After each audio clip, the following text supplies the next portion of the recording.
Hello दोस्तों, नमस्कार। स्वागत है आप सभी का हमारे अपने YouTube channel connect to exam में। मैं आप सभी को हिंदी की क्लास पढ़ा रहा हूं। मेरे द्वारा हिंदी की कक्षाएं ली जा रही हैं। अभी तक मैंने 5 कक्षाएं ले ली हैं और जिसके अंतर्गत मैं आप सभी को हिंदी, हिंदी भाषा का इतिहास और वर्णमाला, वर्णमाला के अंतर्गत जो महत्वपूर्ण प्रश्न बनते हैं उन सभी को मैंने पढ़ाया। आशा करता हूं, उम्मीद करता हूं कि मेरे द्वारा पढ़ाए गए उन तथ्यों से आपको अच्छी जानकारी मिली होगी। यकीन मानिए, विश्वास कीजिए, इतने अच्छे मैटर को मैं बना रहा हूं, इतने अच्छे फैक्ट मैं रख रहा हूं, इससे बाहर परीक्षा में जाएगा ही नहीं। जितने भी महत्वपूर्ण प्रश्न इनसे संबंधित बनते हैं उन सभी को मैं समेटने का पूरा प्रयास किया हूं और अच्छे से अच्छे प्रतियोगी परीक्षाओं में ये सब प्रश्न देखने को मिलते हैं और ज्यादातर घुमा फिरा के यही से प्रश्न सभी प्रतियोगी परीक्षाओं में पूछ रहा है। चाहे कोई भी परीक्षा हो, चाहे उत्तर प्रदेश अधीनस्थ सेवा चयन आयोग हो या उत्तर प्रदेश पुलिस परीक्षा हो या यूपीएसआई हो, हिंदी से संबंधित, या यहाँ तक कि हम बात कर रहे हैं यूपी आरओ की भी बात करें तो यहाँ से लगभग 80 से 90% प्रश्न बन जाएंगे। इतने महत्वपूर्ण तथ्यों को मैं रख रहा हूं, अगर आप पढ़ेंगे तो यकीन मान लीजिए आपको जरूर लाभ होगा। आइए मैं आज आप सभी को हिंदी के अंतर्गत मैं आप सभी को संधि पढ़ाता हूं। संधि, संधि किसे कहते हैं? संधि का अगर हम विच्छेद करते हैं, संधि का अगर हम विच्छेद करते हैं तो ये सम प्लस धी से मिलकर बना होता है। सम प्लस धी से, यानी ये व्यंजन संधि का उदाहरण है। संधि किसका उदाहरण है? संधि का जब हम संधि विच्छेद करते हैं तो ये सम प्लस धी से मिलकर बनता है संधि, और ये व्यंजन संधि का उदाहरण है। संधि का अर्थ होता है मेल या योग। संधि का अर्थ क्या होता है? संधि का अर्थ होता है मेल या योग, यानी किसी चीज को जोड़ना ही संधि कहलाता है। किसी चीज को जोड़ना या उसका योग करना, उसी को संधि कहते हैं। संधि में जो होता है, संधि में दो पदों के वर्णों का योग होता है। किसका योग होता है? संधि में दो पदों के वर्णों का, किसका योग होगा? यहाँ पे पदों के वर्णों का मेल या योग होता है। अर्थात संधि में पद या शब्द का योग नहीं होता है।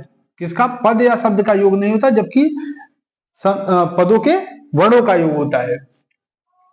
संधि में प्रथम पद का जो अंतिम वर्ण होता है, संधि में प्रथम पद का जो अंतिम वर्ण होता है एवं अंतिम पद का प्रथम वर्ण का योग होता है। यानी किसी भी शब्द का अगर संधि विच्छेद हम करते हैं तो जब हम संधि विच्छेद से संधि में लाएंगे तो उन जो संधि विच्छेद के अंतर्गत जो दो शब्द होंगे तो पहला जो शब्द होगा उस शब्द का अंतिम वर्ण और दूसरे शब्द का प्रथम वर्ण का योग होता है। जैसे अगर हम देखें यहाँ पे अमर धन ईश है, अमर धन ईश है, तो अमर धन ईश ये संधि विच्छेद है, जबकि इन दोनों को जब हम मिलाएंगे तो क्या बनेगा? अमरेश बनेगा। क्या बनेगा? अमरेश बनेगा। कैसे बनेगा? ये जो र है, ये र अभी हमने आपको वर्णमाला के अंतर्गत बताया कि ये क्या है? र क्या है? व्यंजन है। र क्या है? व्यंजन है। तो व्यंजन का उच्चारण हम बताए थे स्वर की सहायता से होता है। यानी इस र में क्या शामिल है? इस र में आधा र और अ शामिल है, और ये प्रथम पद का अंतिम वर्ण है। प्रथम पद का अंतिम वर्ण और द्वितीय पद का ये प्रथम पद, इन्हीं का योग होगा। यानी प्रथम पद का अंतिम वर्ण और द्वितीय पद का प्रथम वर्ण का योग होता है। तो प्रथम पद का जो अंतिम वर्ण है ये र है, ये र ले लिए, और द्वितीय पद का जो अंतिम प्रथम वर्ण है ये ई है। इनका जब हम योग करते हैं तो र का निर्माण कैसे हुआ है? र पे हलंत यानी आधा र प्लस अ के मिलने से हुआ है र का, और जब इस ई को मिलाएंगे तो हम देखेंगे किसका योग हो रहा है? अ और ई का योग हो रहा है। तो अ और ई के मिलने से क्या होता है? ए बनता है। अ और ई के मिलने से यहाँ पे ए बन गया, तो यानी र में जब हम ए मिलाएंगे तो रे होगा। इस प्रकार से अमरेश बन जाएगा। क्या बन जाएगा? अम यहाँ से लेंगे, यहाँ से अम आएगा, और र और ई जब जोड़ेंगे तो रे बनेगा, और स ये बचेगा तो अमरेश हो जाएगा। संधि में सदैव सार्थक अर्थों के वर्णों का योग होता है, यानी निरर्थक अर्थ अगर कोई ऐसा शब्द है जिसका अर्थ ही न निकले तो वहां पे संधि नहीं बनेगी, वहां पे संधि नहीं बनेगी। यानी संधि जो होती है वो सार्थक, कोई भी शब्द होगा उसका सार्थक अर्थ जब तक नहीं निकलेगा उस तभी वो संधि, तब तक वो संधि नहीं बनेगा। अगर सार्थक अर्थ निकलता है, संधि में सार्थक अर्थों के वर्णों का ही योग होता है। संधि के अगर हम भेद की बात करते हैं, संधि के भेद की बात करते हैं, संधि का भेद या संधि के प्रकार, तो वर्ण के आधार पर अगर हम देखते हैं तो यहाँ पर एक संधि मिलती है जिसका नाम है अच संधि। क्या नाम है? अच संधि। अच संधि ये संस्कृत में बोला जाता है, इसी को हिंदी में हम बोलते हैं स्वर संधि। इसी को हिंदी में क्या बोलते हैं? स्वर संधि। स्वर संधि किसे कहेंगे? स्वर के बाद स्वर है, यानी स्वर के बाद स्वर, अर्थात दो स्वरों के मेल से जो परिवर्तन होता है, जो विकार होता है, दो स्वरों के, किसी शब्द में दो स्वरों के मेल से जो, किसी शब्द में दो स्वरों के मेल से या योग से जो विकार या परिवर्तन होता है उसी को स्वर संधि कहते हैं। जैसे महा प्लस आत्मा, महा प्लस आत्मा, हा में क्या है? आ है, हा में आ है, आ स्वर है, और इस यानी ये प्रथम पद जो है, प्रथम पद का अंतिम वर्ण हा है और इस हा में आ जुड़ा हुआ है, और जबकि द्वितीय पद का जो प्रथम वर्ण है वो आ है। तो इस और इस आ के मिलाने से आ, बड़ा आ बनता है, यानी दोनों बड़ा आ के मिलने से बड़ा आ बन रहा है, तो महा प्लस आत्मा से महात्मा बन जाएगा। फिर दूसरी जो संधि होती है उसे हल संधि कहते हैं। संस्कृत में उसे क्या कहते हैं? हल संधि, और हिंदी में इसे कहते हैं व्यंजन संधि। हिंदी में क्या कहते हैं? व्यंजन संधि। व्यंजन संधि जो होता है, व्यंजन के बाद अगर व्यंजन के बाद स्वर या व्यंजन का योग हो रहा है तो वहां से व्यंजन संधि का निर्माण होता है।